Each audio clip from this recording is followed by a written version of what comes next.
আলাইকুম। আমি আজকে আপনাদেরকে দেখাবো আমাদের রূপগঞ্জ, নারায়ণগঞ্জ, কাঞ্চন বাজার। তো এই যে কাঞ্চন পার্কে, তো দেখুন আমাদের নদীটা কত সুন্দর।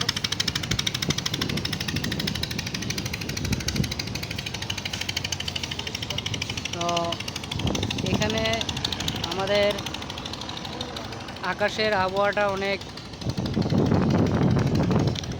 মেঘলা।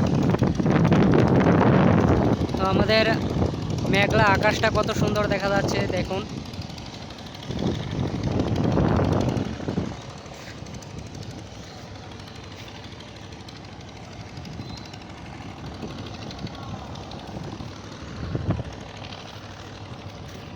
কত সুন্দর মেঘলা আকাশ, দেখতে ওয়েদারটা অনেক সুন্দর লাগছে। তো ধন্যবাদ সকলকেই।